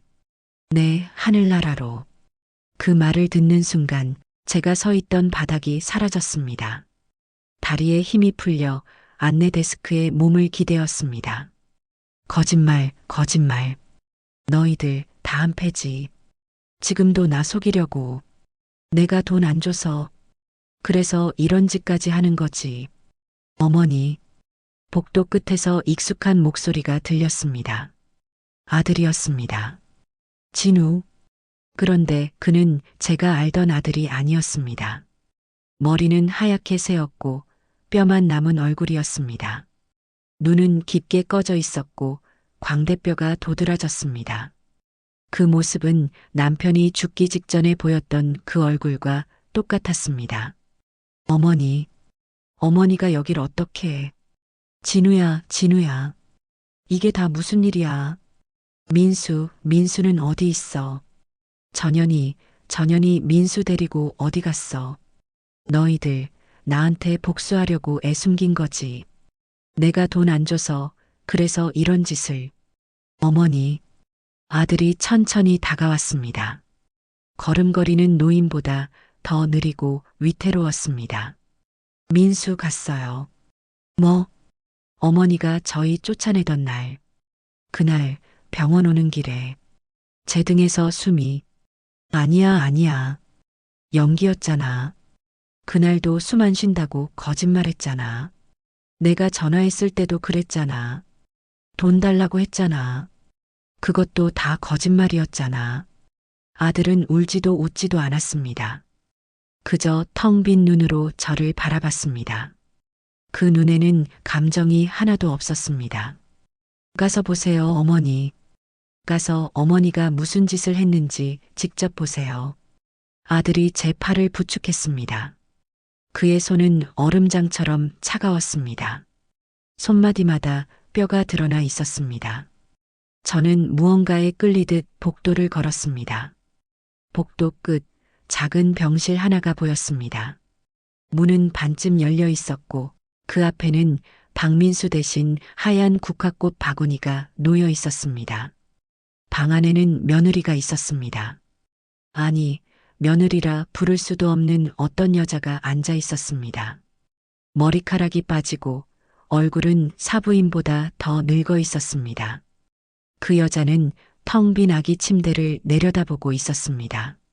침대 위에는 민수가 입던 작은 내복이 가지런히 개어져 있었습니다. 병원 특유의 소독약 냄새와 죽음의 냄새가 뒤섞여 있었습니다. 여보, 어머니 오셨어요. 아들의 말에 며느리가 천천히 고개를 들었습니다. 눈동자에는 초점이 없었습니다. 저를 봐도 아무런 표정이 없었습니다. 어머니, 오셨어요. 그 목소리는 쇠붙이가 긁히는 소리 같았습니다. 너 이게 다 무슨 짓이야? 민수는 어디 숨겼어? 말해, 당장 말해. 이딴 장난으로 내 돈을. 우리 민수요. 어머니가 그토록 미워했던 우리 민수. 여기 있잖아요. 며느리가 텅 빈 아기 침대를 손끝으로 쓸었습니다. 어머니가 쏟아버린 그 죽. 그거 먹고 싶다고 했어요. 그거 기다리다가 갔어요. 아니야. 너희가 날 속였어. 집 뺏으려고. 내가 들었어. 더 아픈 척해. 할머니 집 뺏게. 내가 똑똑히 들었다고. 며느리는 고개를 들었습니다. 그 텅 빈 눈으로 저를 가만히 바라봤습니다. 그리고 아주 천천히 입을 열었습니다. 그 목소리는 이 세상의 것이 아니었습니다. 집이요. 며느리가 텅 빈 목소리로 되물었습니다. 네, 어머니. 어머니 집. 그거 뺏으려고 했어요. 뭐라고? 그 말이 맞았어요. 하지만 왜 뺏으려고 했는지는 물어보지 않으셨잖아요. 저는 숨이 막혔습니다. 가슴이 돌로 짓눌린 것 같았습니다. 며느리는 텅 빈 아기 침대를 쓰다듬으며 말을 이었습니다. 민수, 그냥 감기 아니었어요. 어머니가 데려갔던 그 방 내과, 그 영감, 그 사람이 우리 민수를 죽인 거예요. 뭐라고? 민수는 희귀병이었어요. 온몸의 근육이 서서히 굳어가는 병. 이름도 길어서 외우지도 못했어요. 처음엔 그냥 감기인 줄 알았죠. 어머니 말대로 독감인 줄 알았어요. 그래서 그 약 먹였어요. 어머니가 먹이라고 하셔서 억지로 먹였어요. 그런데 아이가 약을 먹을수록 더 아파했어요. 경기를 일으켰어요. 그 약이 오히려 민수병을 악화시켰던 거예요. 그래서 제가 약을 버린 거예요. 어머니는 그게 돈 뜯어내려는 수작인 줄 아셨죠? 아니, 나는 그게 제가 그날 어머니한테 500만 원 받았잖아요. 네, 받았죠. 그 돈으로 모피 코트 사 입었고. 모피 코트요. 며느리가 웃었습니다. 소리 없는 웃음이었습니다. 입만 귀밑까지 찢어진 듯 했습니다. 어머니 이거요. 며느리가 침대 밑에서 낡은 쇼핑백을 꺼냈습니다. 그리고 그 안에서 짙은 남색 외투를 꺼냈습니다. 제가 봤던 그 윤기 자르르 하던 옷이었습니다. 이거 3만 원 주고 샀어요. 네. 대학병원 자선 바자회에서요. 3만 원. 네. 이거라도 입어야 사람들이 제 말을 들어줄 것 같아서요. 병원 사회복지과, 제약회사, 매일 그 사람들 만나서 무릎 꿇고 빌었어요. 우리 민수 신약 임상시험이라도 받게 해달라고. 그런데 제 몰골이 너무 초라해서 사람들이 저를 벌레 보듯 쳐다보더군요. 문전박대당했어요. 그래서 샀어요. 조금이라도 사람답게 보이려고 병원 로비에서 밤새면서 이 옷 덮고 잤어요. 어머니 돈 500만 원. 그걸로는 어림도 없었어요. 유전자 검사비, 조직 검사비. 그걸로 다 냈어요. 영수증, 여기. 며느리가 서랍에서 구겨진 영수증 묶음을 꺼내 제 앞에 던졌습니다. 보세요. 어머니가 준 돈. 제가 어디에 썼는지 보시라고요. 저는 차마 그 영수증을 볼 수 없었습니다. 종이들이 바닥에 흩어졌습니다. 그럼 집은 그 약. 네, 그 약. 미국에서 새로 나온 신약이 있었어요. 그것만 맞으면 민수 살 수 있었어요. 적어도 이렇게 고통스럽게 가진 않았어요. 그런데 그 약. 보험이 안 됐어요. 한 번 맞는데 1억. 앞으로 몇 번을 더 맞아야 할지도 모르고요. 총 수억 원이 든대요. 수억? 네. 진우 씨는 신용불량자였어요. 아무도 돈을 안 빌려줬어요. 사채라도 쓰려 했지만 진우 씨가 막았어요. 그럼 우리 다 죽는다고. 그래서 그랬어요. 어머니 집.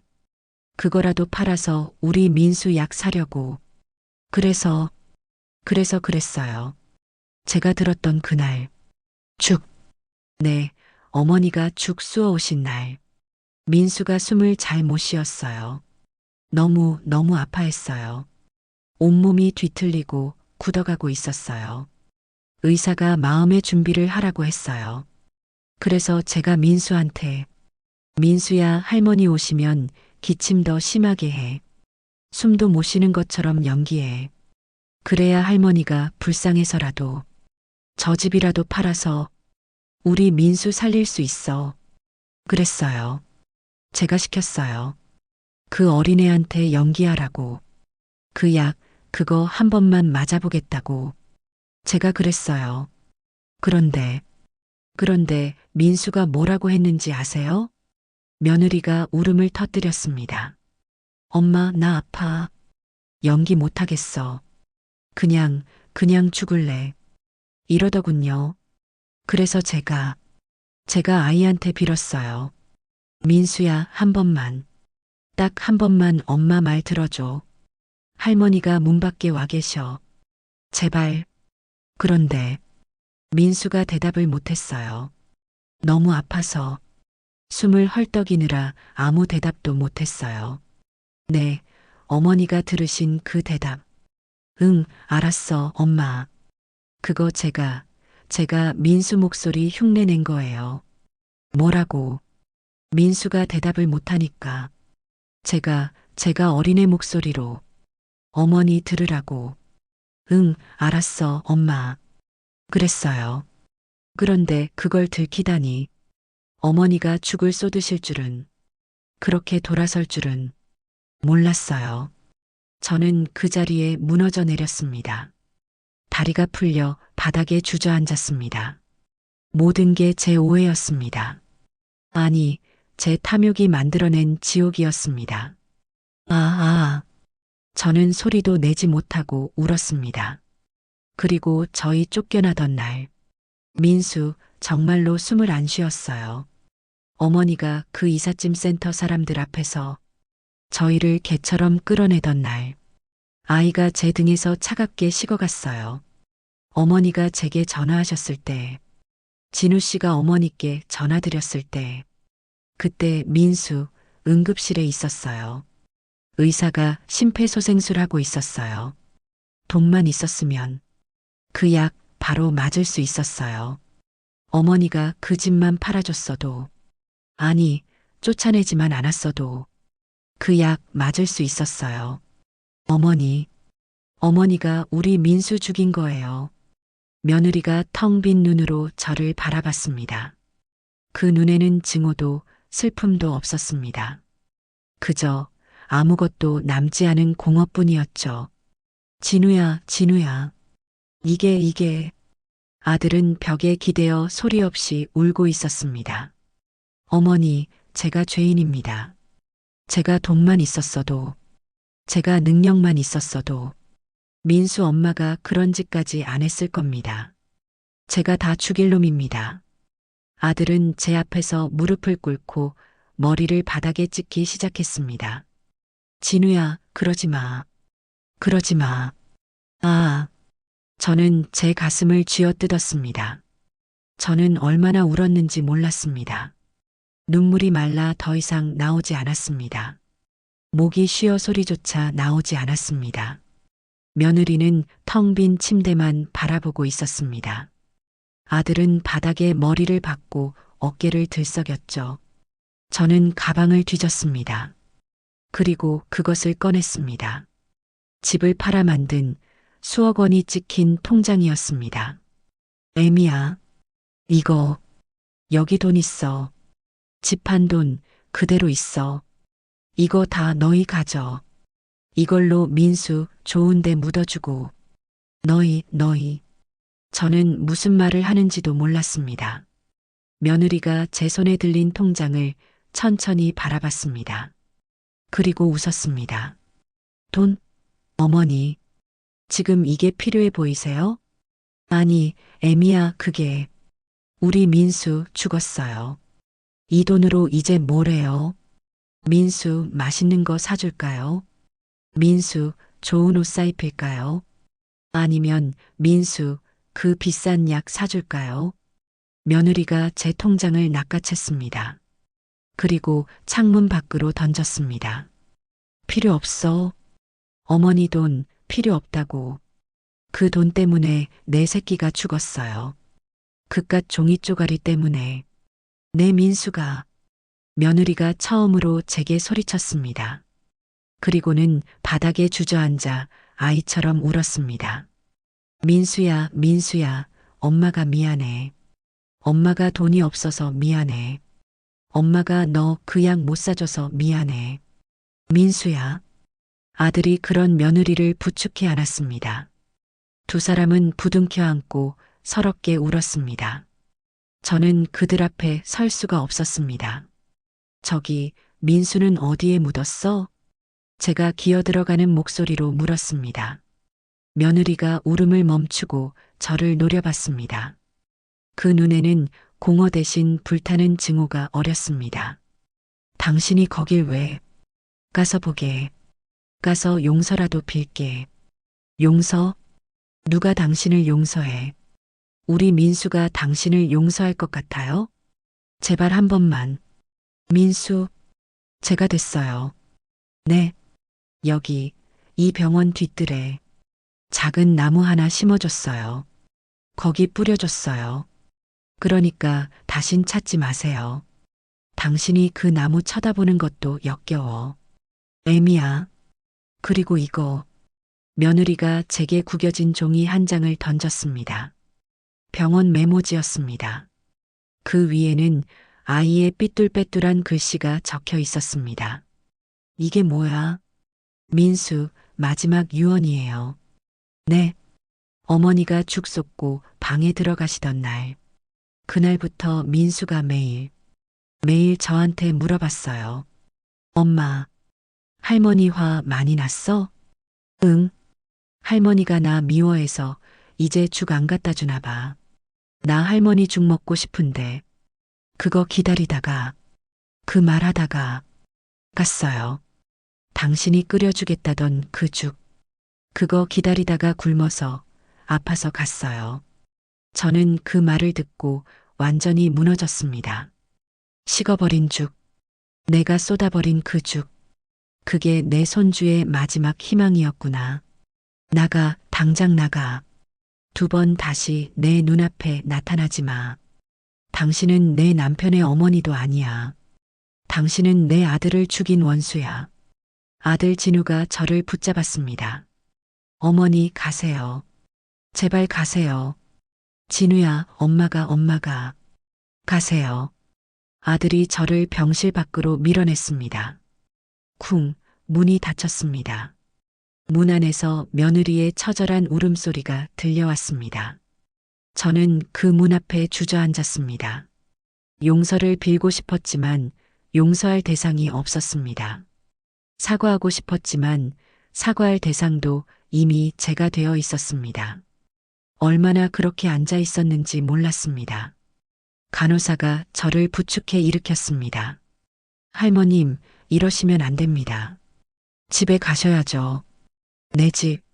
나는 내 집을 지켰나? 아니, 나는 집도, 돈도, 아들도, 손주도 다 잃었구나. 저는 홀린 듯이 병원을 나왔습니다. 병원 화단에는 며느리가 던진 제 통장이 나뒹굴고 있었습니다. 눈에 젖어 흐물흐물해져 있었습니다. 저는 그 통장을 줍지 않았습니다. 그대로 지나쳐 걸어 나왔습니다. 지금 저는 그 차가운 월세방에 혼자 앉아 있습니다. 며칠이 지났는지도 모르겠습니다. 벽에는 수백만 원짜리 고운 한복이 걸려 있습니다. 그 한복이 저를 비웃는 것 같습니다. 바닥에는 그날 사부인이 던져준 구겨진 호스피스 병동 주소 쪽지가 떨어져 있습니다. 저는 아무것도 먹지 못합니다. 밥을 입에 넣으면 모래알 같습니다. 물을 마시면 쓴 약 같습니다. 잠도 잘 수 없습니다. 눈을 감으면 민수가 저를 쳐다봅니다. 할머니, 죽 끓여주세요. 할머니가 나 미워해서 이제 죽 안 갖다 주나 봐. 그 목소리가 제 귓가를 맴돕니다. 밤마다 헛기침 소리가 들립니다. 콜록, 콜록. 민수의 기침 소리인지 제 기침 소리인지 알 수 없습니다. 저는 제 유일한 집을 지키려다 제 모든 것을 잃었습니다. 용서할 대상도 사과할 대상도 모두 잃었습니다. 저는 이 차가운 방에서 영원히 용서받지 못할 겁니다. 그게 제가 내린 유일한 결론이었어요. 방 안의 공기는 얼음장 같았어요. 며칠 동안 먹지도 자지도 씻지도 않았죠. 그저 멍하니 벽에 걸린 비싼 한복만 쳐다봤어요. 저를 비웃는 것 같았죠. 저 옷을 살 돈. 그 돈이었으면 민수는. 저는 한복을 끌어내려 발로 짓밟았어요. 하지만 분노도 슬픔도 느껴지지 않았죠. 그저 멍했어요. 그때였어요. 귓가에 그 목소리가 들렸어요. 할머니, 죽 끓여주세요. 저는 벌떡 일어났어요. 방 안에는 아무도 없었죠. 민수야. 할머니가 나 미워해서 이제 죽 안 갖다 주나 봐. 그 애에 갈라지던 마지막 목소리가 귀를 파고들었어요. 아니야, 아니야. 할미가 미워한 게 아니야. 할미가 몰랐어. 정말 몰랐어. 귀를 막았지만 그 목소리는 머릿속에서 점점 더 크게 울렸어요. 나 할머니 죽 먹고 싶은데. 저는 짐승처럼 울부짖었어요. 죽을 수도 없어. 이 죄를 짓고 편하게 죽을 수는 없어. 자리에서 일어났어요. 무엇이라도 해야만 했죠. 발길이 저도 모르게 병원으로 향했어요. 민수의 죄를 뿌렸다는 병원 뒷뜰. 그곳을 찾아야 했어요.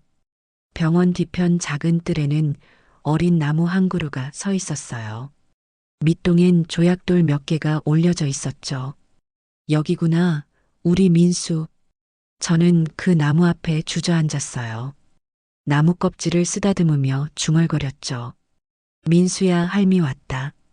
할미가 미안하다, 정말 잘못했다. 눈물이 쏟아졌어요. 그날부터 저는 매일 그 나무를 찾아갔어요. 아침에 눈을 뜨면 제일 먼저 그곳으로 갔죠. 해가 질 때까지 나무 곁에 앉아 있었어요. 사람들이 저를 미친 노인 취급했어요. 저 할머니 또 저기서 울고 있네. 무서워. 그래도 상관없었어요. 그 나무가 민수 같았으니까요. 민수야, 오늘은 좀 춥다. 할미가 옷 가져올걸. 배고프지? 할미가 죽 끓여줄까? 아니야, 미안해. 그렇게 혼잣말을 하며 울고 웃었어요. 밤이 오는 게 두려웠어요. 그 차가운 월세방에 혼자 누우면 어김없이 그 소리가 들려왔거든요. 보글보글. 죽 끓이는 소리요. 할머니, 죽 끓여주세요. 민수야, 아니야. 할미가 지금 끓여줄게. 부엌으로 달려가 가스불을 켰어요. 하지만 냄비 속은 텅 비어 있었죠. 쌀도 전복도 없었어요. 민수야, 쌀이 없어. 어떡해. 저는 빈 냄비를 끌어안고 울었어요. 그때부터 제 정신은 조금씩 무너져 갔죠. 얼마나 지났을까요? 봄 기운이 희미하게 스며들던 날이었어요. 그날도 저는 민수의 나무 앞에 앉아 있었어요. 민수야, 오늘은 빵을 사왔다. 이거라도 먹어. 그때 누군가 제 앞에 섰어요. 그림자가 저를 덮었죠. 고개를 들었어요. 며느리였어요. 병원 자원봉사자 명찰을 달고 있었죠. 그녀의 눈에는 피로와 슬픔이 깊게 깔려 있었어요. 애미야, 여기서 뭐 하세요? 목소리가 차가웠어요. 나 그냥 민수 보러. 민수는 여기 없어요. 죽었어요. 어머니가 그렇게 만들었잖아요. 그 말에 심장이 얼어붙었어요. 미안하다, 애미야. 내가 미안해. 내가 죽일년이야. 저는 무릎을 꿇었어요. 흙바닥에 이마를 대고 빌었어요. 한 번만 용서해줘. 제발. 며느리는 아무 말이 없었어요. 그저 저를 내려다봤죠. 그 시선이 너무 차가워서 고개를 들지 못했어요. 한참의 침묵 끝에 며느리가 입을 열었어요. 일어나세요. 바닥 차가워요. 그 말 한마디 남기고 며느리는 돌아섰어요. 저는 그 자리에 주저앉아 며느리가 사라진 문만 바라봤어요. 용서받지 못했어요. 당연한 일이었죠. 다음 날이었어요. 밤새 잠을 이루지 못했어요. 며느리의 눈빛이 계속 떠올랐어요. 몸이 이상했어요. 며칠을 굶어서인지 세상이 핑 돌았어요. 민수야, 할미와. 그 말을 끝으로 정신을 잃었어요. 나무 아래로 쓰러졌죠. 차가운 흙바닥이 살갗에 닿았어요. 민수야, 할미도 이제 따라간다. 의식이 아득해졌어요. 누군가 제 뺨을 때리는 느낌에 눈을 떴어요. 며느리였어요. 어머니, 정신 차리세요. 며느리가 울고 있었어요. 애미야, 여기서 이러면 안 돼. 그녀가 저를 일으키려 했지만 둘 다 힘이 없었어요. 안 되겠네, 업히세요. 뭐? 시간 없어요, 어서요. 애미야, 그 몸으로 나를. 어서요. 저는 며느리의 등에 엎였어요. 그 등은 뼈만 만져졌죠. 그 몸이 휘청거렸어요. 애미야, 내려놔. 나 괜찮아. 그냥 민수 곁에 있게 해줘. 다 왔어요. 며느리는 저를 업고 병원 응급실로 향했어요. 한 걸음 또 한 걸음 숨이 끊어질 듯 걸었죠. 제 눈물이 며느리의 어깨를 적셨어요. 응급실 앞에 도착하자 그녀는 힘이 풀린 듯 주저앉았어요. 저는 링거를 맞고 병실로 옮겨졌어요. 정신을 차렸을 때 며느리가 곁에 앉아 있었어요. 그녀의 손에는 죽그릇이 들려 있었죠. 병원 밥이었어요. 드세요. 그녀가 죽을 한 숟갈 떠 제 입가로 가져왔어요. 나 못 먹어. 먹어야 살아요. 살아서 뭐해. 민수는 없는데. 민수 보려면 드세요. 그 말에 저는 입을 벌렸어요. 따뜻한 죽이 목구멍으로 넘어왔어요. 몇 달 만에 느껴보는 온기였어요. 그토록 끓여주지 못했던 그 죽이었죠. 눈물이 흘렀어요. 며느리도 울고 있었어요. 숟가락을 든 손이 덜덜 떨렸어요. 두 사람의 눈에서 동시에 눈물이 떨어졌죠. 방 안에는 숟가락 부딪히는 소리와 두 여자의 울음소리만 가득했어요. 말은 없었어요. 하지만 저희는 함께 울었어요. 용서는 아니었어요. 그저 함께 우는 것. 그게 저희가 할 수 있는 전부였죠. 며칠 만에 몸을 추스르고 병실을 나왔어요. 몸은 가벼웠지만 마음은 여전히 납덩이 같았죠. 영양실조였을 뿐이었어요.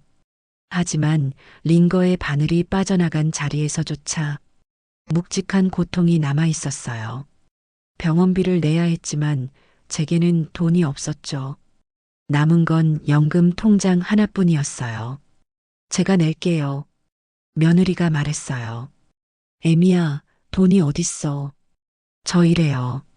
봉사 말고 청소 일이요. 그래야 여기 민수 곁에 있을 수 있으니까요. 그녀는 그렇게 말하며 수납창구에 서 있었어요. 형광등 아래 뺨이 창백하게 빛났어요. 그 헬쑥한 얼굴에 피로가 내려앉았지만 그 눈동자엔 오래간만에 생기가 비쳤죠. 퇴원 후 저는 차가운 월세방으로 돌아가지 않았어요. 대신 병원 근처 작은 쪽방을 얻었어요. 낡은 전등 하나, 작은 창문 하나뿐인 곳이었죠. 창문을 열면 바로 민수의 나무가 보였어요. 그래서 그 방이 좋았어요. 연금으로 겨우 방세를 냈어요. 밥 대신 보리차로 하루를 버티기도 했죠. 그저 나무 곁에 있고 싶었어요. 매주 며느리가 병원 봉사 오는 날이면 우린 뒤뜰의 나무 앞에서 만났어요. 시간은 늘 점심 무렵이었죠. 햇살이 부드럽게 내려앉는 시간. 제가 자판기 커피 두 잔을 뽑아 며느리에게 건넸어요. 마셔. 고맙습니다. 우리는 벤치에 앉아 말없이 나무만 바라봤어요. 처음엔 어색했죠. 대화를 시도할 용기도 없었어요. 그녀의 얼굴을 보는 것조차 죄스러웠어요. 그래도 시간이 흐르자 그 침묵이 조금씩 따뜻해졌어요. 같은 자리에 앉아 같은 나무를 바라보는 것만으로도 이상하게 마음이 덜 외로웠어요. 어느 날 며느리가 찐 고구마를 내밀었어요. 하얀 김이 모락모락 피어올랐죠. 노란 속살이 반으로 갈라지며 단내가 났어요. 드세요, 어머니. 아니다, 너 먹어. 저 먹었어요. 같이 먹어요. 그녀는 고구마 반쪽을 제 손에 쥐어줬어요. 손끝이 차가웠지만 그 안엔 생명이 느껴졌어요. 우린 고구마 하나를 나눠 먹었어요. 고소하고 달콤했죠. 그 어떤 진수성찬보다 따뜻했어요. 그날 밤 오랜만에 꿈을 꿨어요. 민수가 웃으며 제 무릎 위에 앉아있던 꿈이었죠. 봄 기운이 완전히 스며들던 날, 누군가 제 이름을 불렀어요. 어머니. 고개를 돌리니 아들이 서 있었어요. 몇 달 만이었죠. 예전에 그림자 같던 얼굴이 아니었어요. 살이 붓고 눈빛이 또렷했어요. 손엔 기름 냄새가 배어 있었고 깨끗한 작업복이 햇살을 받아 번들거렸어요. 진우야. 그는 며느리를 바라봤어요. 당신 여보. 왔어요. 두 사람 사이엔 짧지만 단단한 시간이 흘러 있었어요. 어머니. 아들이 제 앞에 와 무릎을 꿇었어요. 손등에 기름때가 묻어 있었어요. 이제 제 집으로 오세요. 뭐라고? 작은 공장이지만 다시 일 시작했어요. 방 하나 얻었어요. 그의 목소리가 자랑스럽게 떨렸어요. 그때 며느리가 고개를 숙이며 말했죠. 장모님도 저희 집에 계세요. 그녀의 말에 저는 입술을 떨었어요. 그래, 잘했다. 이제 가족이잖아요. 아들이 웃었어요. 어머니, 이제 저랑 같이 가요. 아니다. 저는 고개를 저었어요. 나는 벌 받아야지. 너희 볼 면목이 없어. 민수 곁에 있을란다. 아들의 눈이 흔들렸어요. 그때 며느리가 제 손을 잡았어요. 손끝이 따뜻했어요. 민수가 그랬을 거예요. 할머니 혼자 추운데 있지 말라고. 그 말이 제 가슴을 뚫고 들어왔어요. 눈물이 쏟아졌어요. 애미야, 내가 미안하다. 그 말 이제 그만하세요. 저도 이제 그만 미워할게요. 용서는 안 되겠죠. 그래도 같이 울어줄 사람은 필요하잖아요. 그녀가 저를 안았어요. 아들도 제 어깨를 감싸 안았죠. 그 순간 세상 모든 소리가 멈춘 것 같았어요. 바람이 지나가고 새소리가 들리고 나무 잎이 살짝 흔들렸어요. 마치 민수가 우리 곁에 있는 것처럼요. 며칠 뒤 진짜 봄이 왔어요. 병원 뒤뜰의 흙냄새가 더 짙어졌어요. 민수의 나무에 여린 잎이 돋아났죠. 그 연두빛 잎이 햇살을 받아 반짝였어요. 우린 셋이 함께 그 앞에 섰어요. 서로 아무 말도 하지 않았어요. 그저 바람에 흔들리는 나뭇잎을 바라봤죠. 제 손에는 김이 모락모락 나는 전복죽 한 그릇이 들려 있었어요. 밤새 며느리와 함께 끓였죠. 쌀을 씻을 때 며느리가 말했어요. 이젠 따뜻한 죽만 끓여요. 그 말에 저는 웃었어요. 그래, 이제 식은 죽은 없겠구나. 민수야, 할미가 왔다. 이젠 따뜻한 것만 먹어라. 식기 전에 얼른 먹어. 죽을 나무 밑에 내려놓았어요. 김이 하늘로 피어올랐죠. 그 향이 바람에 섞여 퍼졌어요. 순식간에 흙냄새와 섞여 따뜻한 냄새가 되었죠. 며느리가 제 어깨를 감싸 안았어요. 아들은 말없이 웃고 있었어요. 햇살이 세 사람을 감쌌죠. 그때였어요. 나무가지 사이로 바람이 불며 멀리서 아이의 웃음소리가 들려왔어요. 할머니, 따뜻해요. 순간 제 심장이 덜컥하고 뛰었어요. 그 소리는 분명 민수였어요. 저는 하늘을 올려다봤어요. 햇살 사이로 먼지가 반짝였어요. 그 반짝임이 마치 민수의 미소 같았죠. 그래, 따뜻하지. 이제야 따뜻하구나. 우리 민수야. 그날 제 심장 속 얼음이 천천히 녹아내렸어요.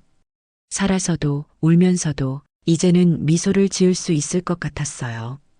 그게 우리 세 사람에게 남겨진 마지막 봄이었어요.